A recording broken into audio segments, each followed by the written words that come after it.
Good evening. Hello, everyone. Can you hear me in an amplified way? I hope you can. Good. My name is Jonathan Freedland. I write for The Guardian and other things. And I'm very pleased to be here and to welcome all of you to the RSA for this evening's very special event with a very special guest. There are a few housekeeping things we have to go through. I've done it. I've set a personal example. I've turned off my mobile phone. That means not just on silent, but actually off, because it does weird things with the sound equipment. And I was going to mention that we're also welcoming people who are not in the room, because this is being live streamed via audio and video as well, and will be available as a podcast and video to be shared afterwards. And I think you just have to go to the RSA website in a few days' time to do that. So welcome to everyone who's far away from here. And if you want to, I'm having just told all of you to turn your phones off, and this may be a contradiction. If you wanted to tweet about this, this will have to be taken up by those people who are watching online. I think the hashtag is hashtag RSA England, if you want to get involved in the discussion on Twitter. Also, no, it says here you are allowed to have your mobile phones on silent. Okay, so, you know, you can do that. It's me who can't, because of the sound equipment. So there we are, that's all the housekeeping. Now let's get on with the business to hand. You always hear people saying that our guest needs no introduction, which I always think is very ungenerous, because everyone deserves an introduction.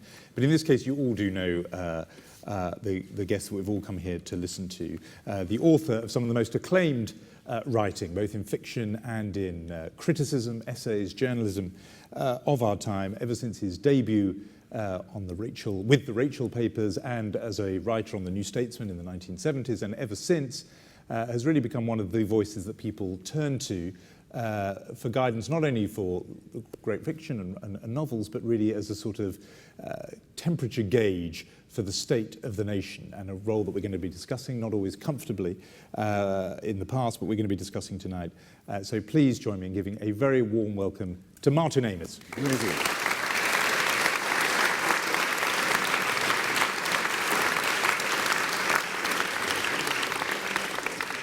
And it's an especially warm welcome because it is a flying visit to these parts, because you no longer live here, and that's going to be relevant to some of the things we talk about. I want to just begin our discussion, sort of anchor it in a way, with this book, which is now out in paperback, and it came out in hardback last year, with the very memorable title of Lionel Asbo, memorable title and memorable character. But this subtitle, State of England, the book has a 15-year-old boy who, on the very first page, we discover is sleeping with his gran. He is fathered by, or you say counter-fathered by, sort of the anti-dad, by a man who's in and out of jail, who feeds Tabasco and special brew to his twin pit bulls, who, in order to make them even more aggressive, and, as we've just heard from the title, has changed his name by deed poll to Lionel Asbo in celebration of his frequent acquisition of that honour. And yet the book is called State of England, which makes me wonder, is that really what you think of us? Think of you, think of us, me too. No, well, my 12-year-old daughter, we were discussing the subtitle at dinner, and she said, enough with the subtitles, Daddy, for crying out loud, she said, with real passion. And it's true that they do, it's often a false trail in that you didn't mean the emphasis to be quite like that. But remember, there used to be very earnest things, I'm sure we all remember, called State of England novels. And, you know, earnest discussions. C.B. Snow. C.B. Snow, Margaret Drabble, and others. Institutions, bureaucracies. Trying to give a real, you know, a temperature check on the country and the health of its institutions, and mine isn't. This was an ironical nod at that, because mine is, you know, incredibly impressionistic. But I would insist, very affectionate portrait of England. It's not a. People say you must be, you know, boiling with fury while you wrote this. You can't write a novel out of those negative emotions. Novels come out of all the positive and erotic emotions, not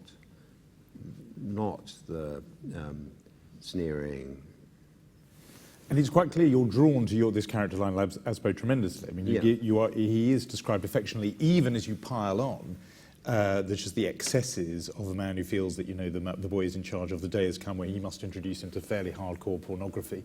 This moment has come who, feels it's just he's morally obliged to punish and, assault the people in the neighbourhood. He's absolutely the embodiment, in a way, of those kind of, what in more right-on language, the Labour government called them chaotic families, people call them dysfunctional families. You've anchored this book in that world. What was it about that world that you felt needed description? Well, you got the impression there were many dysfunctional families. And by the way, the fact that he's sleeping with his grandmother is mitigated by the fact that his grandmother's only 24 years older than he is. So he's 15 and she's 39. And his grandmother had 8 children before she was old enough to vote. And so the comic possibilities of that assail you.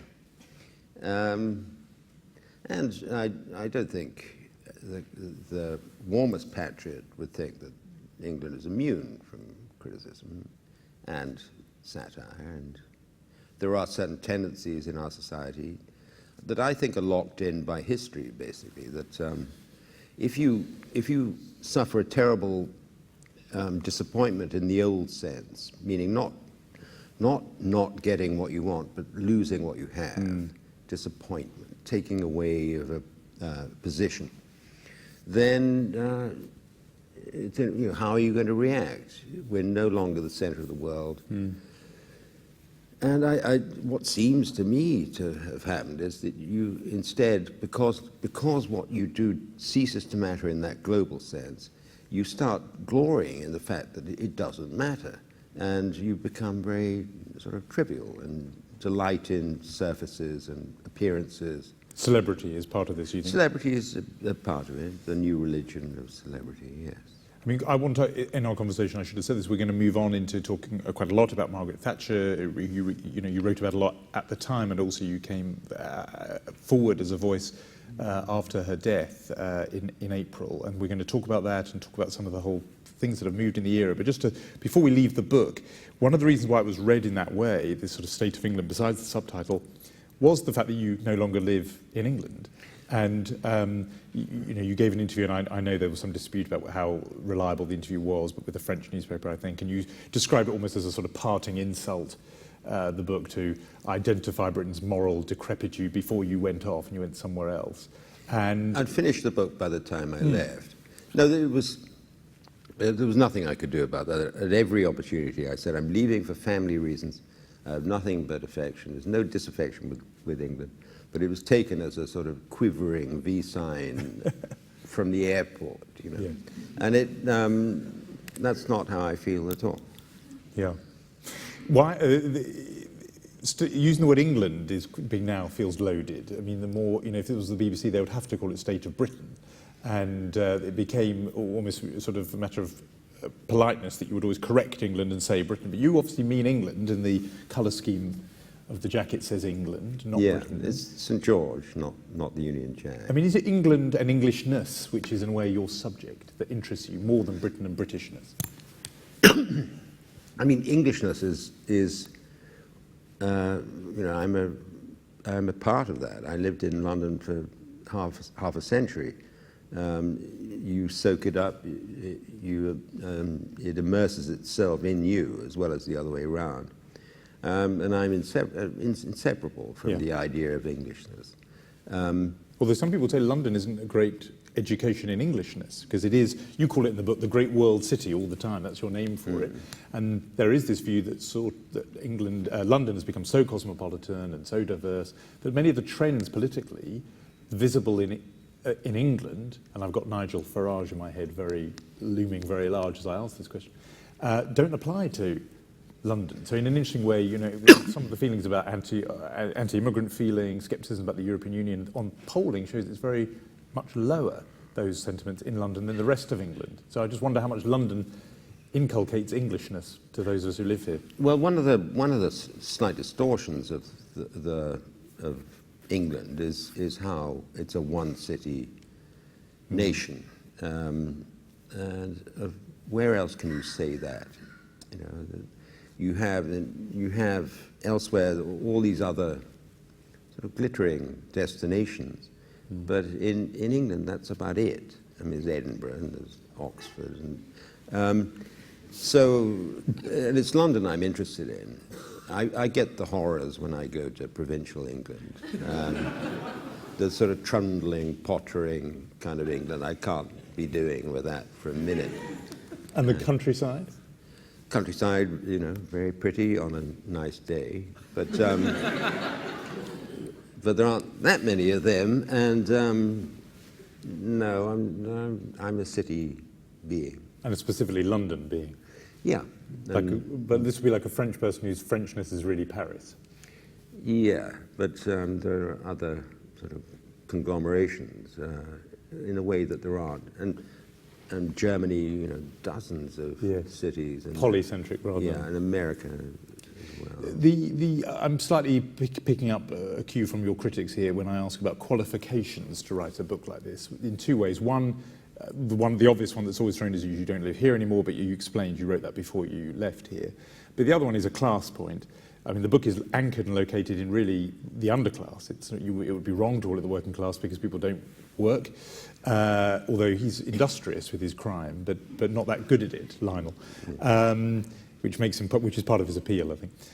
But what are your qualifications to write about that class of people? Do you have to be a reporter? You know, we know that Dickens and Balzac were out in those neighbourhoods with the notebook. And were you doing that for this? Were you in the Cinque Estates of London with your pad and pen, listening to the dialogue and the dialect and working out how these people speak? What are your credentials for this?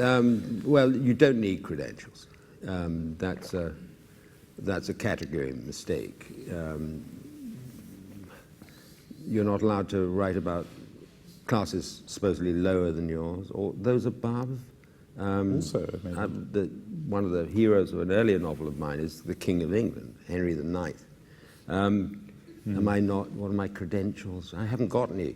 I used to do notebook and ear to the crowd for earlier novels, but here I invented a borough, so I could just do what I wanted with it, and I didn't do any street stuff for this.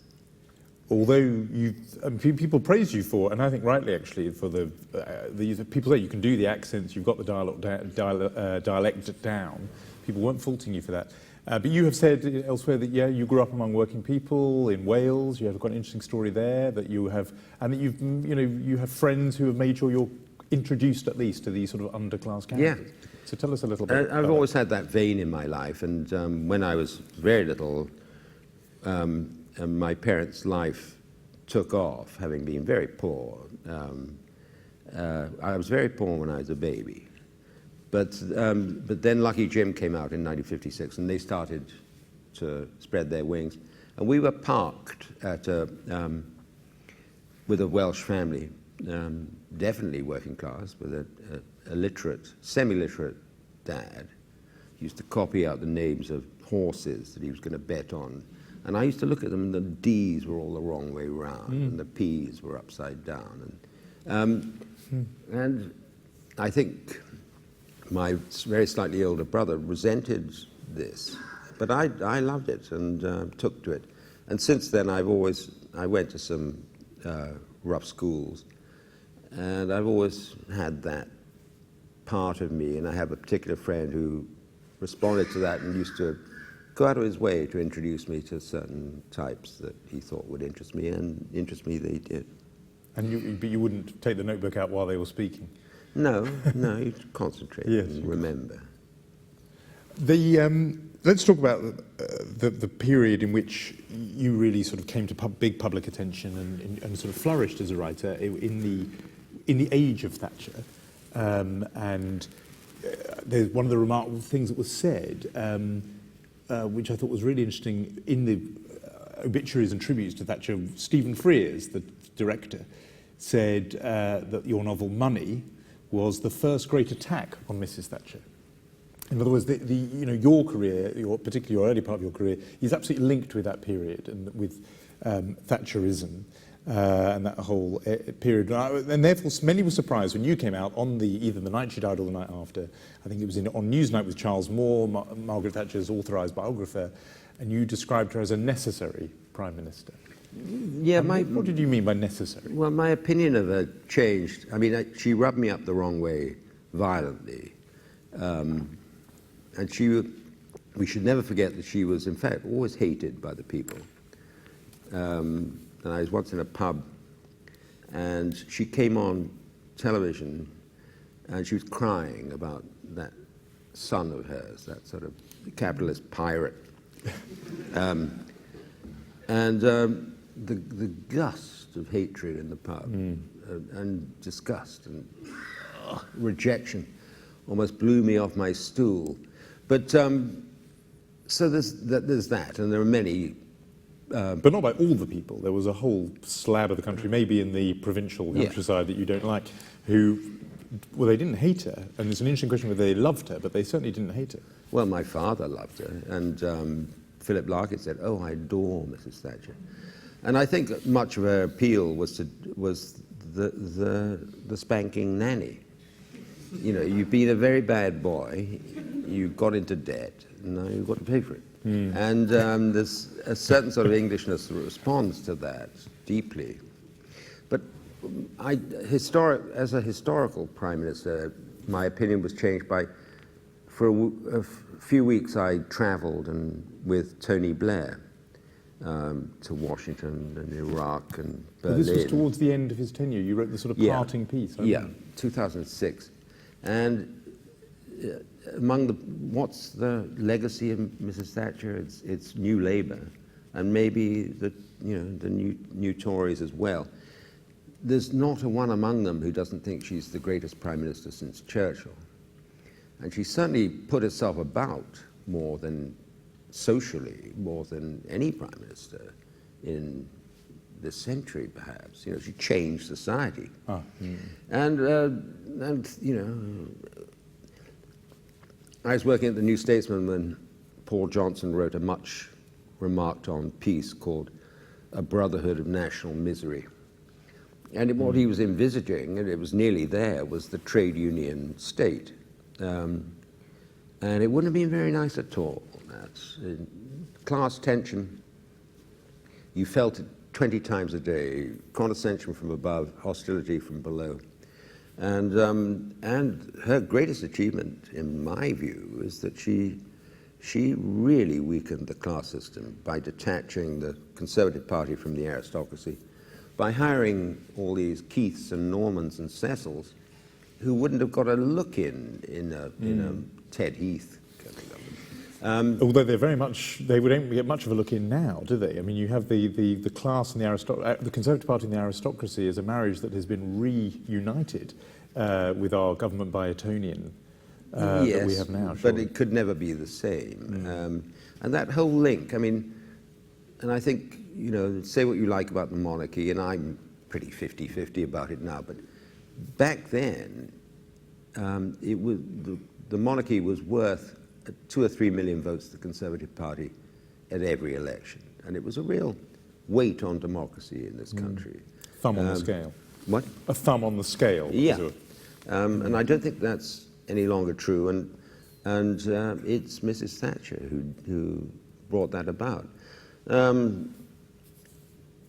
She also turned us into a money society with more candor and shamelessness than we've been prepared to countenance before. Because there's the world of Diston, the fictional town in Lionel Asbo, where it is this underclass world where whole lots of things are broken down, it's drugs, it's crime, etc. And now a lot of people on the left would have said those are places that would have had communities before in the era of labour organisation and solidarity and collectivism and the trade unions. That the idea that the world of trade unions, the brotherhood described by Paul Johnson, it was so fearful that it was better that world was smashed up and replaced by the world you describe so powerfully here. That seems... It's a big price to pay, and the way she did it seemed to be by turning the working class against itself, like selling council flats to the better off among the working class. but the trade union society was looming, and it would have been very miserable. So maybe the working class community was doomed anyway, because the industrial working class has disappeared. It was still there in those years. Although, I mean, people, yes, you're saying maybe just inevitably with economic change it was going to go. Yeah. I mean, a lot of other people would say that she accelerated that, smashed it up more recklessly, more rapidly than it ever needed to be, and that there could have been a sort of transition. And the fact there wasn't is why we end up with some of these empty, well, empty is not the right word, but these broken places that you described. Perhaps so, yes. Or perhaps that too had some inevitability about it. I mean, it was almost an emergency operation of hers to break the unions. And you remember, you're perhaps too young, but it was ridiculously overregulated in favor of the unions. And the left then, their position was they wanted a government weak against the trade unions. And that was, those Callaghan government tottering from start to finish. And so there was a democratic issue there about who governs the country. And that was when you say she was necessary in that sense to assert that control over a force that was out of hand, yeah. That week of mourning, if you like. Now, I know you're watching it from afar, but what did you make of that, to the extent that you were able to see it? I mean, did this country overdo it? Did it surprise you? The full bells and whistles. I mean, in some cases, almost literally bells and whistles that were sounded for her. I mean, what was your reading of it? I wasn't here for that, but I also heard that people were opening bottles of champagne on the night she died. She has other oddities.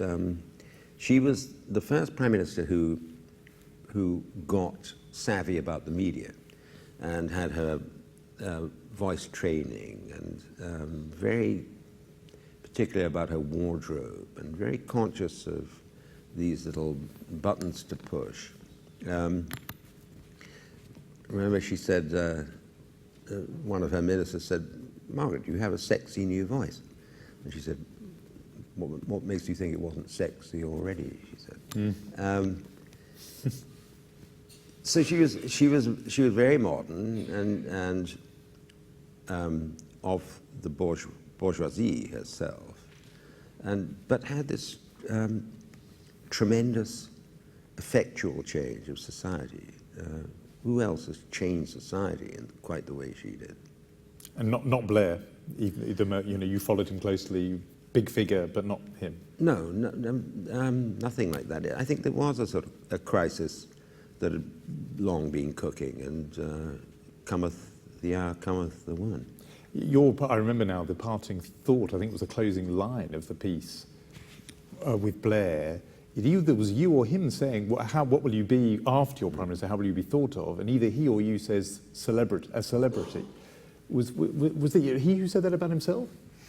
Or was that your judgment of him, that he would be... Well, I think that was clear enough. No, it ended with him. I said, how are you going to say goodbye to power? Which I think is an interesting question. And he said, I sometimes think I'll be clinging to the door knocker at number 10, and other times I think I can just let it go. I mean, not being corrupted by power is something we expect of our politicians, and that's I think what's so remarkable about Obama, is that he seems to be immune to that, whereas during the whole Iraq build-up, George W. Bush was clearly nuts with power. I mean, every gesture, sticking his chest out.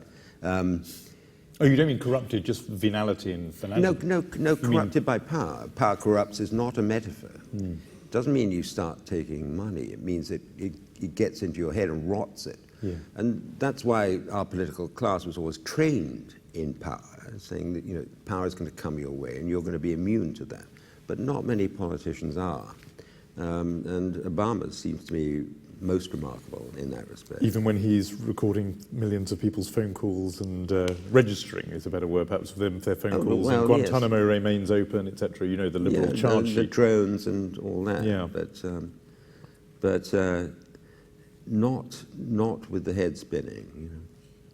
Well, the literary relationship with politics, and we're going to open out into questions very soon, but do you feel pity, in a way, that today's, the people who would be writers, novelists in their 20s, 30s now, who are looking at this coalition and I'm comparing with you and your peer group, you, Christopher Hitchens, Ian McEwan, Salman Rushdie in the 80s, you had this vivid primary colours figure, Thatcher, and the politics around her, very stark and clear, bright lines, the miners' strike, of this sort of epic struggle. And then the equivalent figure now, a writer 30 years younger than you, would be surveying the political scene, and there's this coalition, which is greyer and less distinct. I mean, this is a tough time to be a writer writing State of England novels, even not the C.P. Snow type, but just novels of that kind that seek to say something about the country. Well, she was easily the most dramatic politician, Thatcher, and you know, the most striking thing about it was that she wasn't a man, and that there was a sort of exoticism in her period that now is when I look at The Guardian every morning, as I do, and I see the word Clegg, and I think, you know, does that get the pulse racing? But there's something in the actual word, isn't there? The name. It's something about it. But it's your provincial pottering countryside name, don't you think? But it's just that and this is something that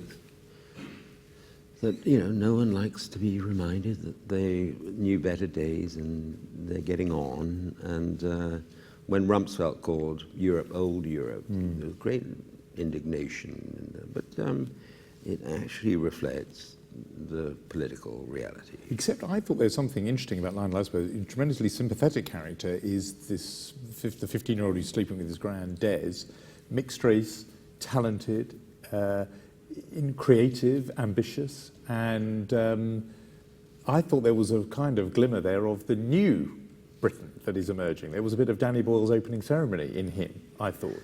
Well, for everyone who says I'm shitting on England, I say, what about this character who is, you know, improbably idealistic and honourable and decent, apart from the indiscretion with his grandmother. You're very forgiving about that. Yeah, well, you know, it's the sort of thing that happens in somewhere like Diston. I think you were very keen with the arithmetic. I picture you working that out to make sure she was under 40. Yeah, that worked out nicely. Well, it didn't just work out nicely. I think you very deliberately got the calculator up and worked out if she, you know, she would have been 12 and she had his mother who was 12 and she had him, it works. Yeah. And you needed her to be under 40 for it to not be been better awful. if she was under 40. I think so. I think you. But I started with Des at 15, so it was just a happy. Good.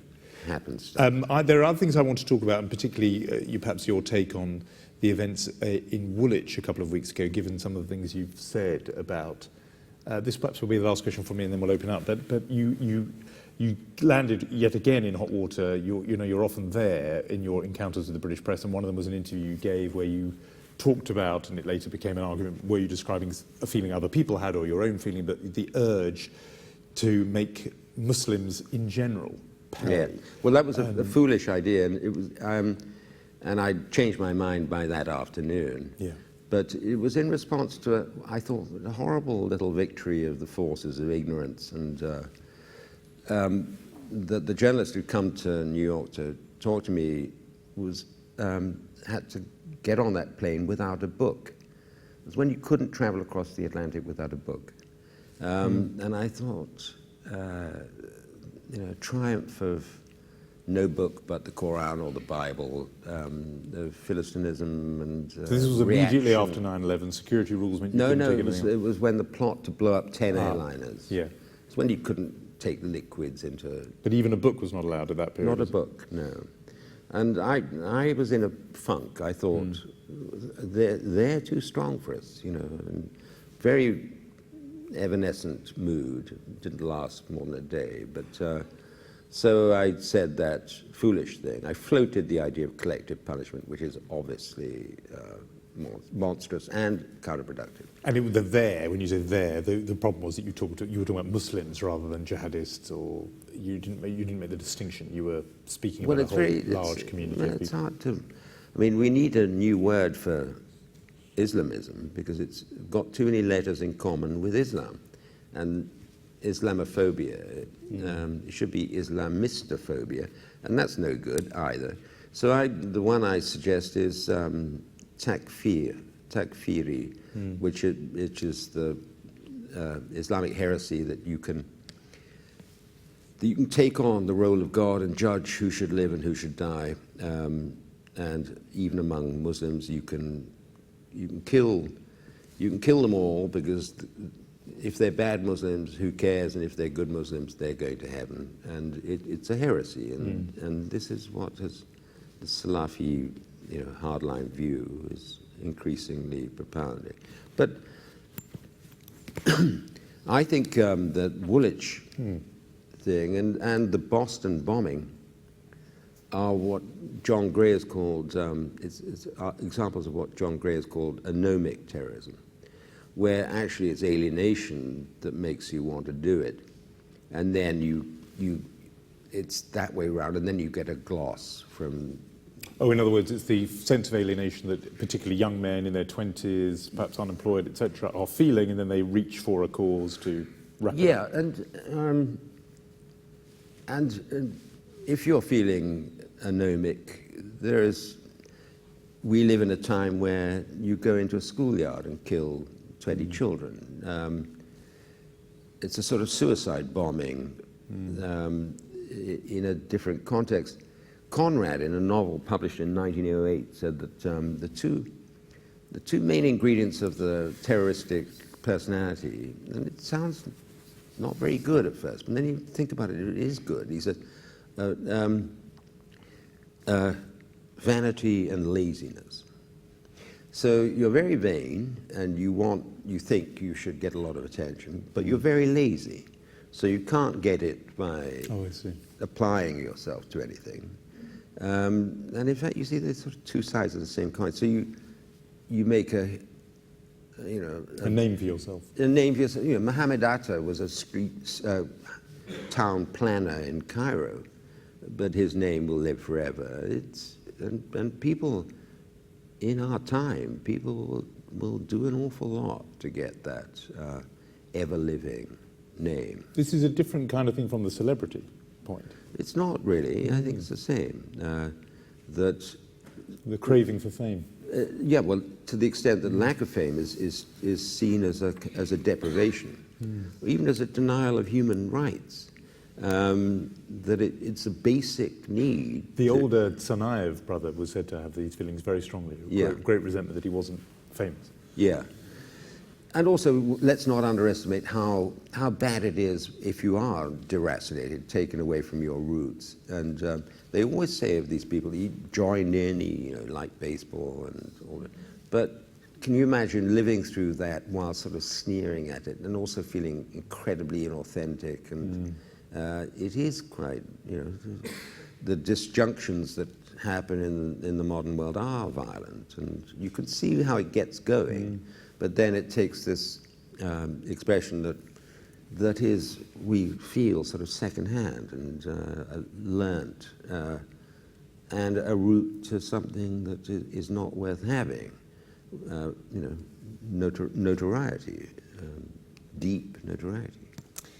I've got lots more I wouldn't want to ask you, but let's broaden it out now and take some questions. Let me just note to you that we have got roving microphones around. I'm just reading if there's anything else I need to tell you. Remember our hashtag, because you're allowed to use your mobile phones. I remember I've told you that, hashtag RSA England. So let's take some questions and thoughts, contributions. Are there any hands up? And there's a microphone there. Who's going to be the first one? Always very hard to be the first one. We need someone with a combination of vanity and great energy, not laziness. Yes, here we go. Unfair, very unfair. I was just trying to fill. Yes, go on. I'd just like you to comment on the impact of the Attlee administration as compared with the Thatcher administration. I would have thought that that impact was pretty substantial. This is in response to you having said that who else changed society as much as she did. Are there others? If there are others, then we'll take them together. If not, why don't you have a response to that? No, you have a response to that. Attlee, what did he bring about? Well, I think, there we are. The National Health Service's first offering, welfare state, and the huge transformation in education as well. Social security, it's the whole welfare state she tried to dismantle to some extent. But it still lives with us, and it has formed England ever since World War II. Yeah, well, yes, I mean, much more a sort of gradualist contribution, in that it, we feel it today, and it built and built, but nothing quite as revolutionary from above as Margaret Thatcher. You can come back on that if you like. No, because it's a... I find that extraordinary if you think of the difference in people's lives that the National Health Service made for women, who had endured poor health, and they suddenly had this access. It was quite phenomenal what he achieved, what at least the government as a whole achieved. And, he may not have been a loudmouth like either Thatcher or Churchill, but his achievement was extraordinary and totally underrated. And the fabric of the country still and bears it's still reflected. Interestingly, yes. there was a poll of historians of who was the most influential Prime Minister of the 20th century, and Attlee came out on top, ahead of Churchill. He did, and it wasn't just Guardian reading his historians, it was historians. But so people consider that settlement huge, and that in a way her achievement is to have unpicked large parts of it, but he sort of set the model. That's that view. Yeah, question there. And more, please, as you think of them. Thank you. I guess perhaps building on that, in the novel I was struck by the absence of kind of welfare institutions, I suppose. I mean, the state generally is not really present. I guess there's a brush with prison and one trip to the hospital, but aside from that, not much. So I guess I'm wondering if that's a comment on anything or if it's completely irrelevant. I'm sorry, the question is about Lionel Asbone, how the state doesn't loom large in the book. The institutions of the state, welfare institutions, the characters don't have much contact with them, and the question mentions there's a prison is there and one trip to hospital, but otherwise the state is sort of retreated and invisible, perhaps, in the book. Yes, but that's a novel. It doesn't have to be even-handed. But it's true. The state is absent. It's as if the state isn't there. More people on this or on any other theme? Yes, questioner there. I've got something I've just popped into my head as well. Yeah, we'll have a little fiddle with that, and we'll be with you in a second. Yeah. Hello? Yeah. There's a video on the internet where you say that one of the best novels ever is The Death of Ivan Ilyich by Tolstoy. And I went away and read that after watching this, like the dizzy young fan that I am. And I think you're probably right, but can you think of a better one that I should read? Great question. Terrific question. And we should remind you that Martin Ames was Professor of Creative Writing at Manchester University for 3 years and used to inquiring questions like this. So you have an answer to that. Well, I didn't get the question. Sorry. Can you suggest a better novel? It's a novella, really, Ivan Ilyich.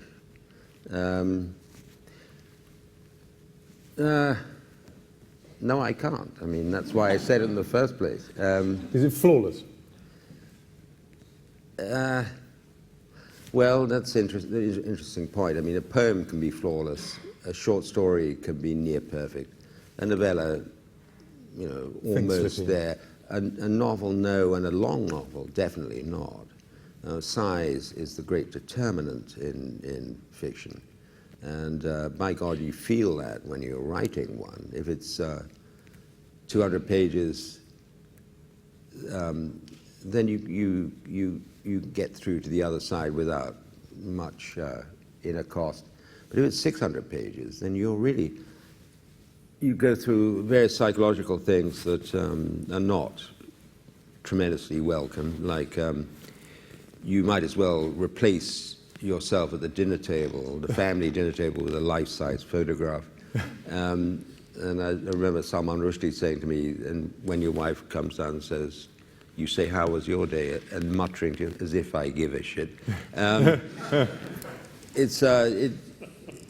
Suddenly you see the size of your ruthless pursuit of solitude and trying to get through something big. And you've got 600 pages in your head, and there's really nothing left. And we know a novelist, well-known novelist, who said, I'm not going to do that ever again, write a long novel. It's just... That's very interesting. Well, so the psychological need for solitude increases as the length of the book increases. You don't need to be as solitary when you're writing a 200-page novel. No, the journey is much more manageable. It's really the pressure on the mind becomes, and you can't. So it gets more and more difficult to hold a big structure in your head. In one go. And does that happen when you're writing, that the rest of life sort of switches off? Do you not socialise? Do you not see other friends? Yeah, Do you not I mean, it definitely retreats. And, I would say, don't consider being a writer unless you have a tremendous appetite for solitude. Unless, in a sort of curious way, you're most alive when alone. You can't begin to do it otherwise. And does that describe you then, most alive when alone? Yeah, I mean, I enjoy my family, but intellectually most alive when alone. Yeah. And do you go to great lengths to do this? I've read recently about the different lengths authors go to with, cutting off the internet supply, turning off the phone. Jonathan Freedland stuffs foam into the Ethernet socket of his computer to prevent it even being possible that he might plug in the cable. Earbuds.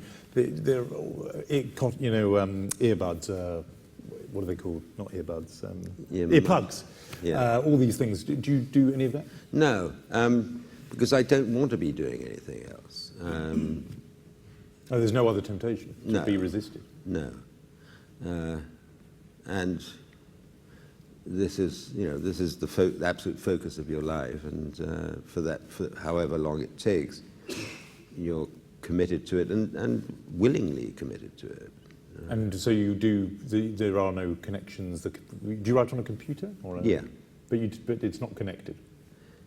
Yes, it is, but I don't. You don't look. I don't click on it. That's impressive.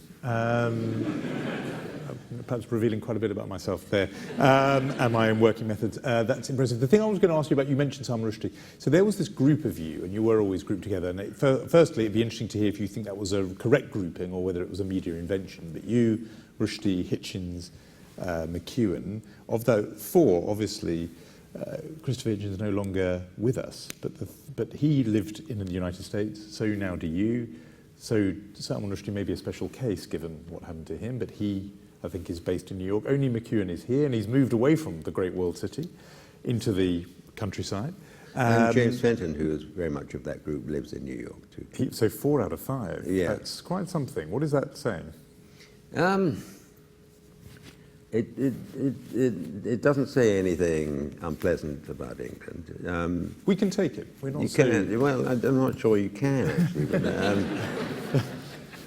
But I don't know. There's an odd sense in which the novel follows the power, and in the 19th century, London was the centre of the world, and the novelists wrote that kind of novel, 1,000 pages long, about the whole of society, not just about one class. Yeah.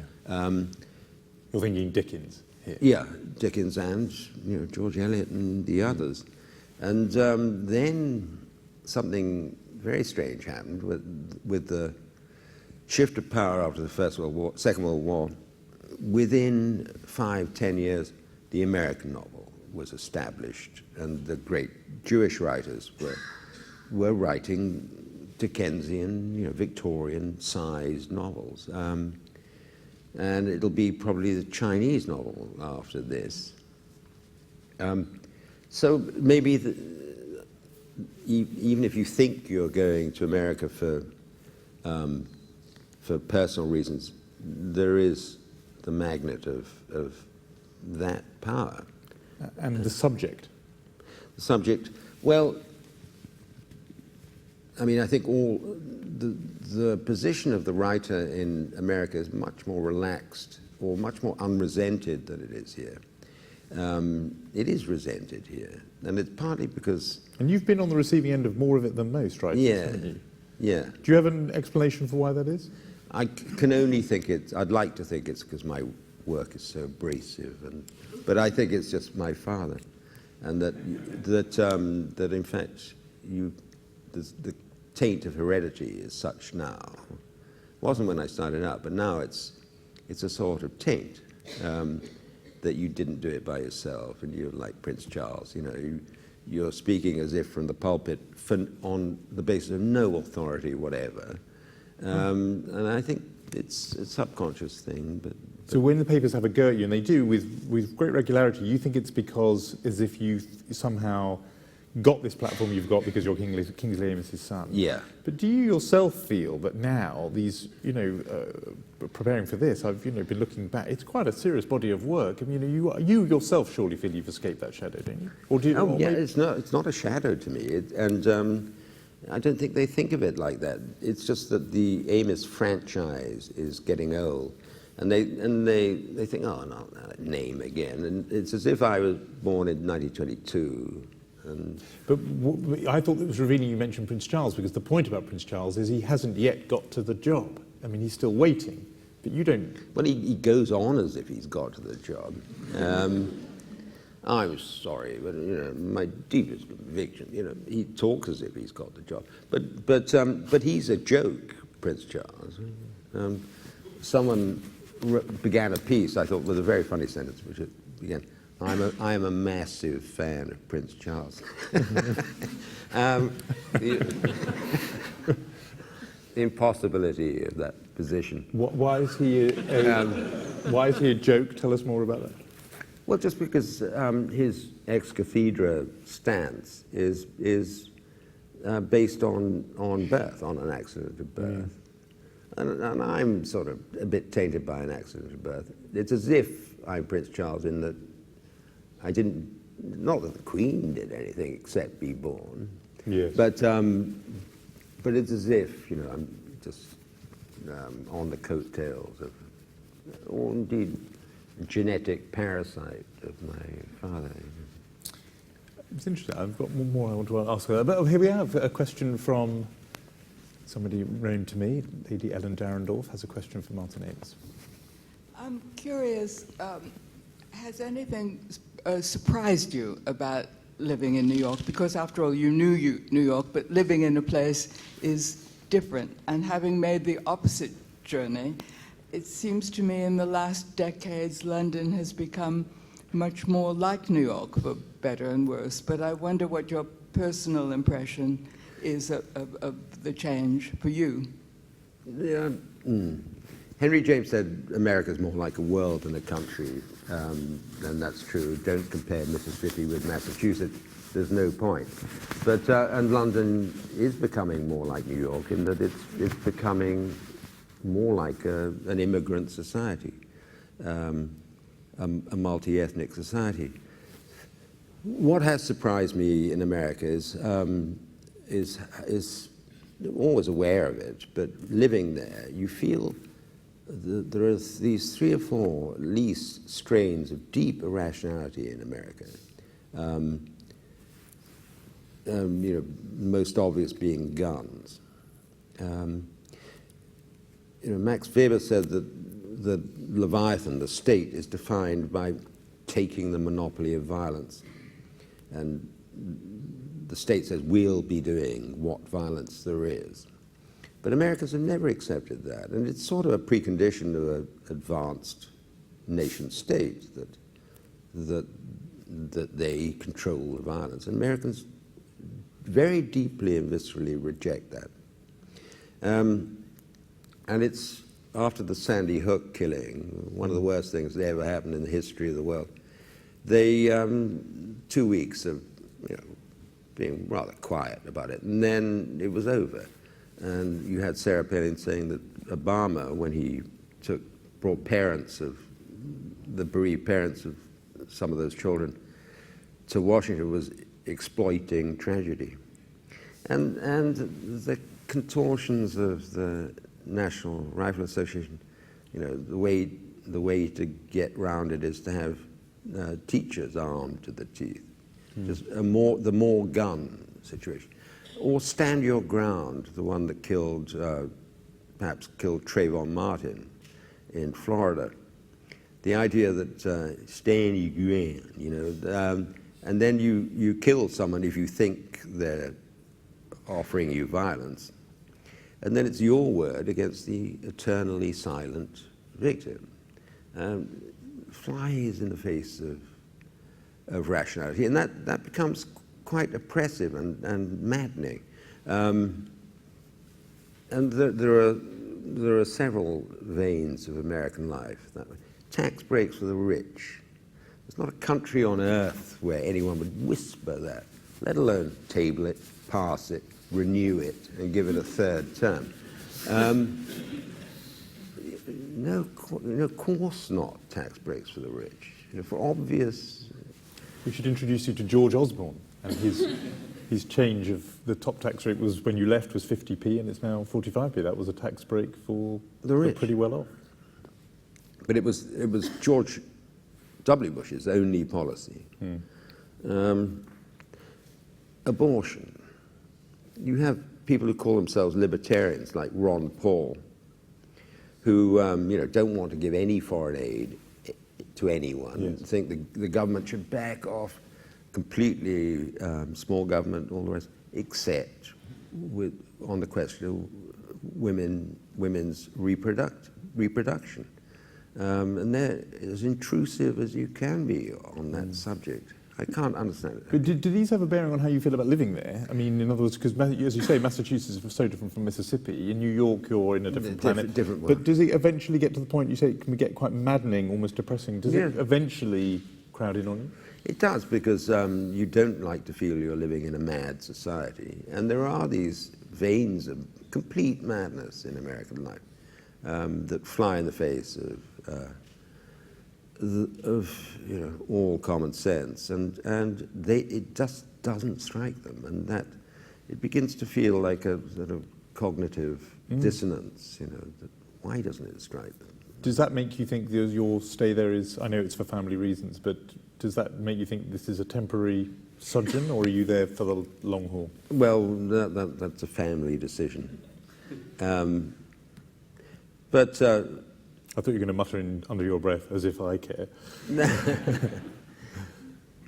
But we're there for indefinitely, and one thing we have noticed, and I'm sorry to remind you of this, that people warned us about American weather, but in fact it's magnitude better than the weather here. And that makes a difference. And you realize, actually, you get a lift, a real lift, long-term lift, because you realize that in England, half the time your spirit is fighting the weather. And I remember how the weather used to torture you and torture you till you couldn't bear it anymore. Then it would torture you a bit more, and then you'd get, you know, a nice weekend. But it would torture you, and that's euphoric aspect of living in New York. It's on the same latitude as Naples, and the winters are probably no harsher than here now. And once the sky clears at the end of the winter, it stays clear. That's a big difference. Who else would like to be very English and talk about the weather, or something else? Let's bring the microphone over to here. And are you going to ask something good? So after you, come here. Yeah. If I understood what you said something along the lines that great novels came out of positive energy rather than negative energy. If you take a book like Crime and Punishment and look at the circumstances of Dostoevsky at the time he wrote it, both mentally and physically, would you say there was positive energy in a work like that? Sorry, whether that's from positive feelings or... Yeah. Well, I think what's not said very often about Dostoevsky is a very funny writer. And that novel begins with a very funny scene of a man admitting that his wife was beaten savagely by a pub landlord, and he didn't do anything about it. And it's all very comically done. Dostoevsky is always the Dionysus as against the Apollo of Tolstoy. And he is unquestionably more interested in the dark side. And, Tolstoy has the amazing distinction of being the only writer who ever made happiness fun to read about. And you couldn't imagine Dostoevsky doing that. But Dostoevsky makes degradation actually quite comic. I wouldn't say that, I think the emphasis on him as a Saturnian character is actually wrong, and that, and also in thematic terms, he's very journalistic, Dostoevsky. The golden-hearted whore, all that. Although he takes that and has his character embrace not only the degradation but also the sentimentality, and he's very bold at that and adventurous. And The Double, his novella, is one of the funniest books I've ever read, and so perhaps it's not from negative emotions. He masters those and makes something else out of it. I think the whole journey into gloom that literature made after the Second World War was a complete false trail. And, the no poetry after Auschwitz was wrong. There was poetry during Auschwitz. There was Paul Celan, there was Primo Levi, a great poet among prose writers. And the idea that from now on literature has to be grim, I think is a category mistake. That's not what literature is there for.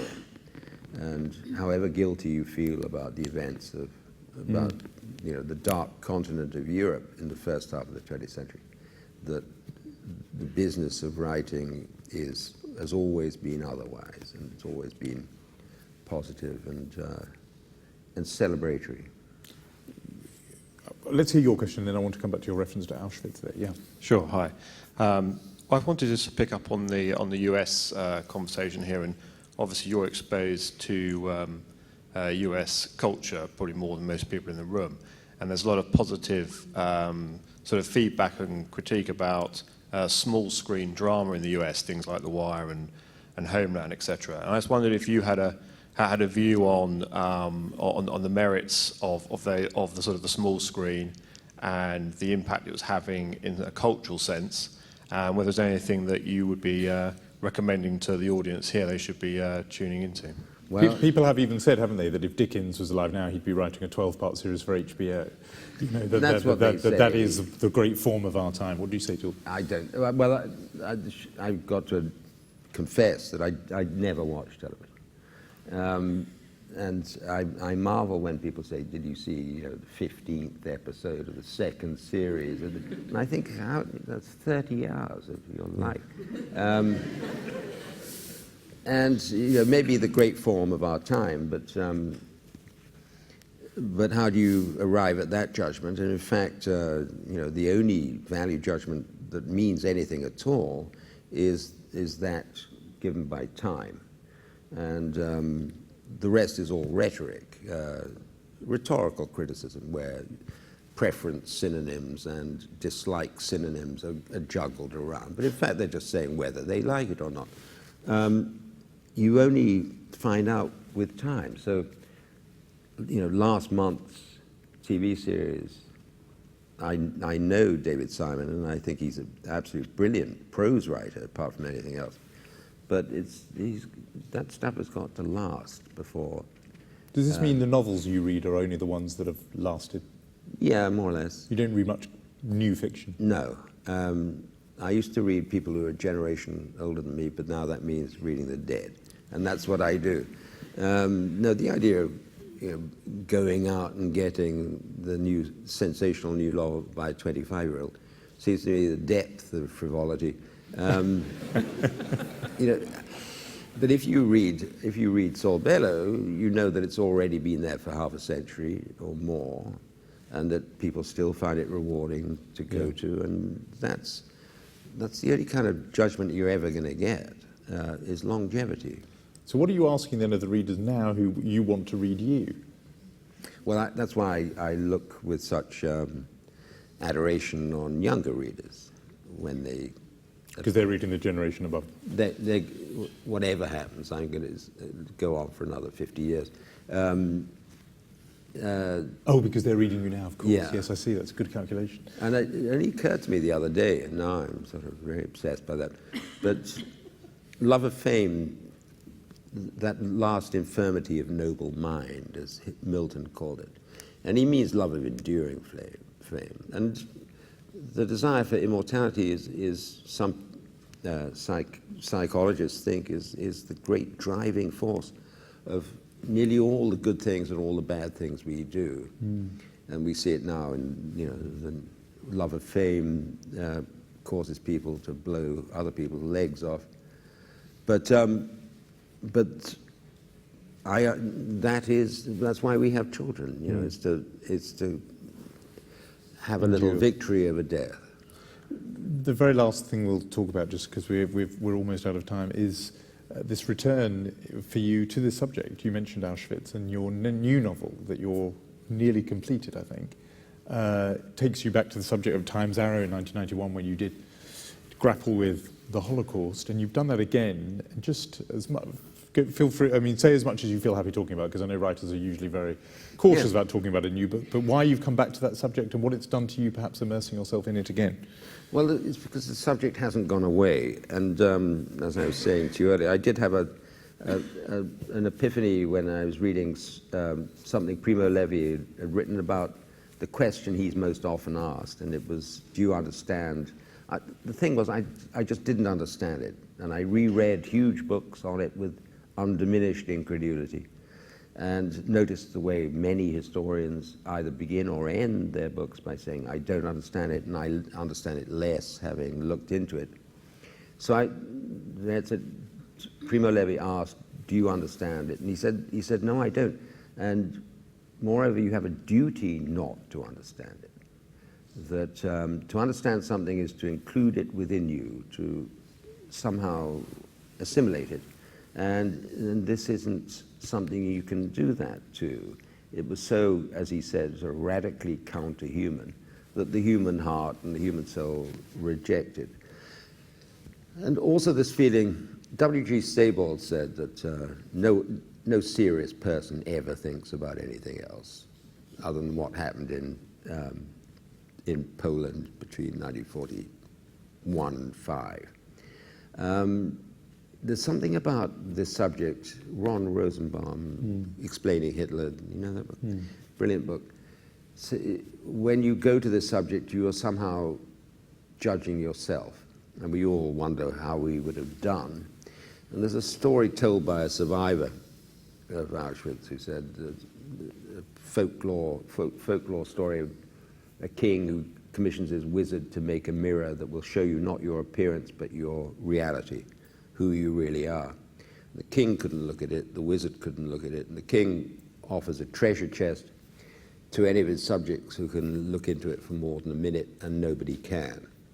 And the same survivor said, what you see in society of someone is 2% of what they really are. And in an extreme situation like an atrocity-producing situation like Auschwitz, you find out who you are, and that is, to me, the deep fascination of it. They called Auschwitz, this is the title of my novel, the Nazis called it the zone of interest.